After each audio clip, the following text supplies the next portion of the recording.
Hey guys, Michigan Outdoors here.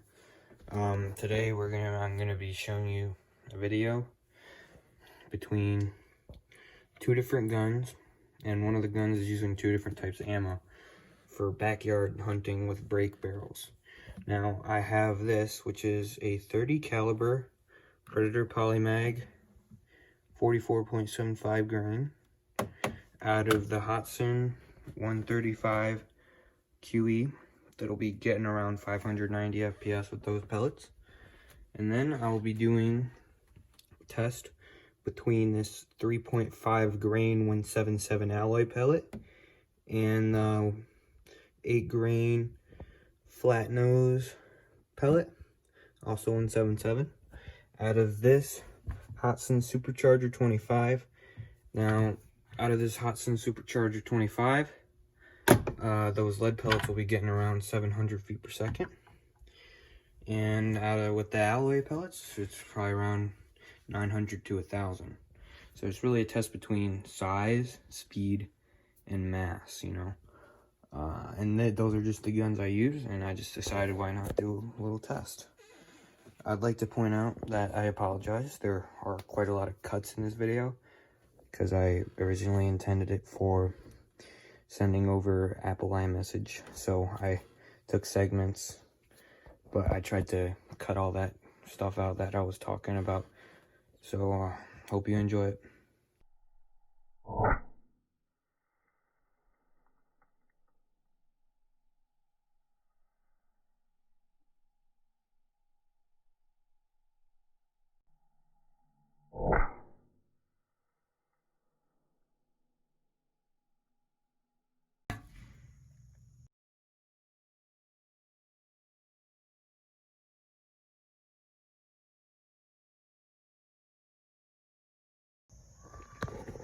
Alright, this is going to be the dissection of the watermelon.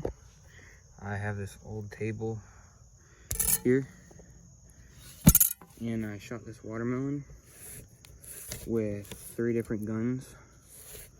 One of the guns had two different kinds of ammo. On the left here, we had it was like 3 grain 177 out of that pistol. And on the right, we had like 8 grain 177 out of the same pistol. In the middle, we have the 44 grain hollow points from Hotson. Now, I had pictures of the 177 alloy, which is just 3 grains, but I could not find the other two pellets. If I show you, like, I had those two white things there to make sure the bullet didn't ricochet.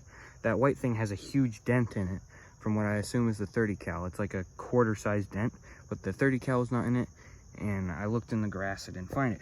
But we're just gonna dissect this watermelon now. As you can see, like, I shot this watermelon last, so this 177 already caused these cracks here. I don't think that was 177, I think that was 30 cal, but it was assisted by the 177, so I wouldn't count this crack up here. But this is the front. There's just a tiny crack for 3 grain, and when we turn it around, it's kind of the same result. That 3 grain 177 is really small exit hole. Usually exit holes are huge, like this. See, there's cracks. But what's interesting is look at the 177. It had a bigger, crack than even the 30 cal. The 30 cal had more cracks. It looked like it had about 4. This one had like 3-ish. So now we're gonna cut it open. All right, so I'm analyzing this, and I can already see that there is that 8 grain 177 pellet. Obviously, the 30 cal is not in here. I've shot watermelon before. It goes straight through and hits the other side, and I did hear the metal ding. You will hear that on video, but you did not with this. And you can see that there is, in fact, a little pellet right there. So let's just start by getting this little pellet out here, and then I'll cut it in half for the wound channel. Crap, this is not going well. Yeah, the pellet's back deeper. There we go. Oh yeah, and I did use flat nose pellets, as we can tell. this pellet is pretty undamaged, which is surprising. It's not a hollow point, so I guess it's not really surprising either. But yeah, you can definitely see that that pellet is okay. And that's probably why these cracks are so big, because the last of its energy was just dumped here, barely. So it looks like for a bird, that's pretty good. But also, this is probably going to be better. But let's cut it open. This is going to be interesting. I'm going to cut like this. Make sure I'm level with the other wound channel. First, we're going to be checking out that 8 grain. So I'm going to have to put you guys down, or the phone down here.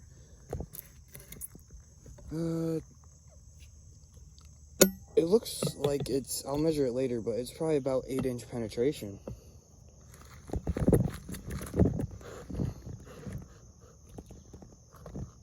Alright, oh yeah, I barely cut and I already feel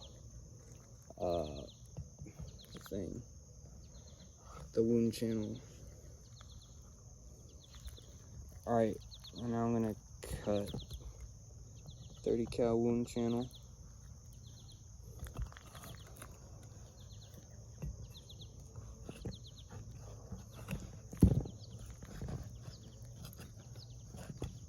Oh crap. Alright, now what I'm gonna do is just cut this down.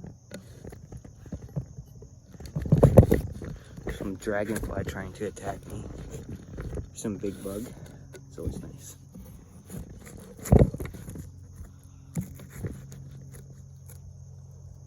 Alright, and we get to look at the wound channels. Alright, here's the wound channels. This is what I've been waiting for. Now we can see here the 1778 grain. It had a pretty good wound channel, up to about, I'd say almost 2 inches thick from here to here. This 30 cal, you can see it expanded a huge amount right here, but then it kind of slowed down. It didn't have as much speed all the way through here, so it's just really a 30 caliber hole. The 177, it's kind of the same, but it had bigger overall expansion all the way through. Honestly, it's a little smaller than the 30 cal, obviously, but it is a pretty good hole. You can see up here that go like that. So this is also 177 wound channel from up. That's pretty insane. No real, I mean, 30 cal is probably like right here, but it's not real much. All right, the 177 alley. I'm really surprised that 8 grain performed pretty much the same as the 30 cal. Still use the 30 cal pretty much for anything, because I have to use the 177. The 177 8 grain is perfect. Flat noses, by the way. That was a flat nose. There are different shaped pellets. Lead flat nose 8 grain. That alloy pellet, I don't know what it's made out of. It says platinum, but I find that hard to believe because it would be way more expensive. But yeah, let's cut this next thing here.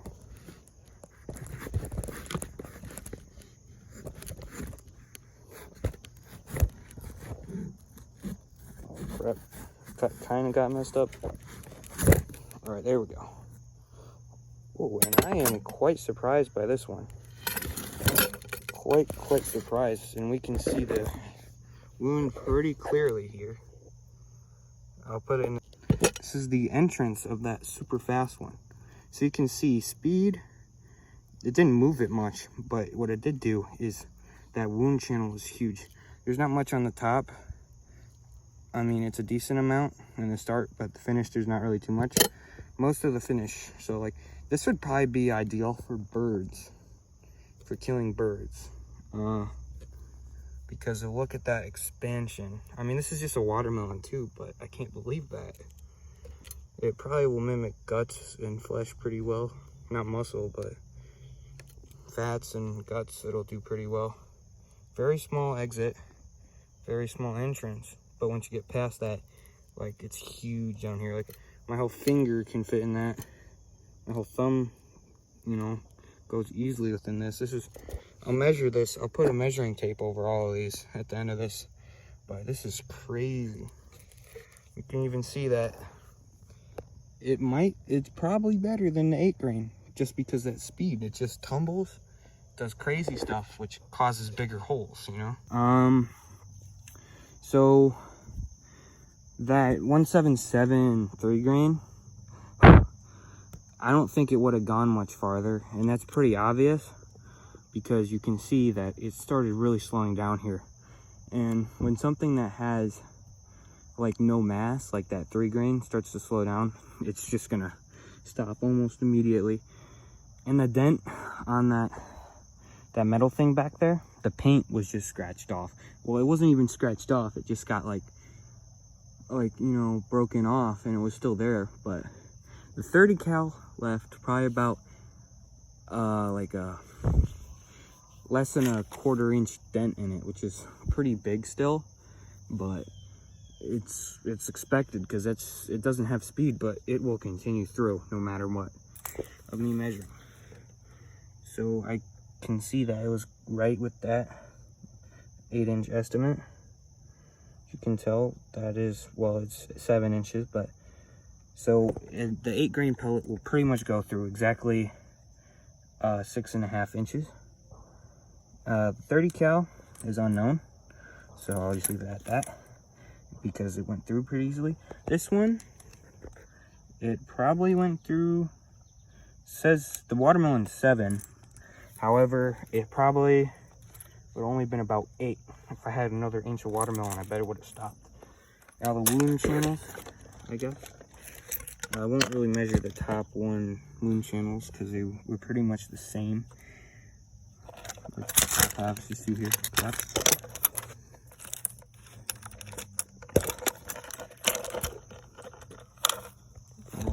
But anyways, you can see that at the biggest point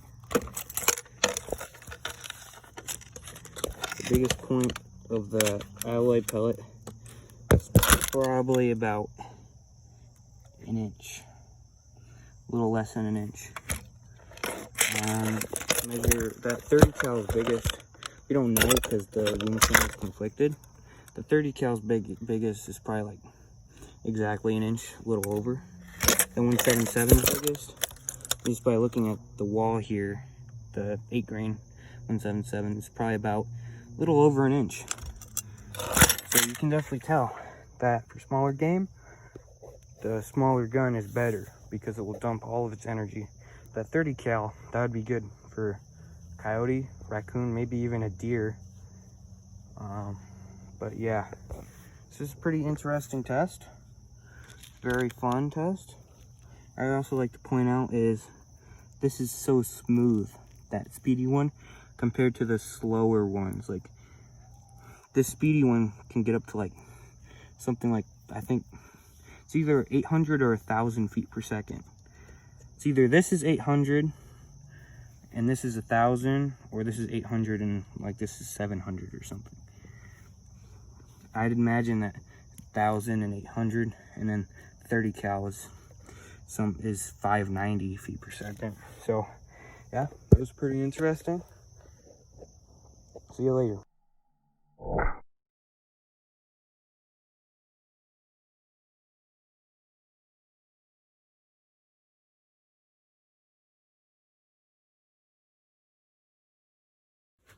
Anyways guys, thanks for watching this video. I hope you liked it, and expect a video soon on a bone test with the same guns plus this one, and a crossbow that I have over there. So stay tuned, and thanks for watching. See you next time.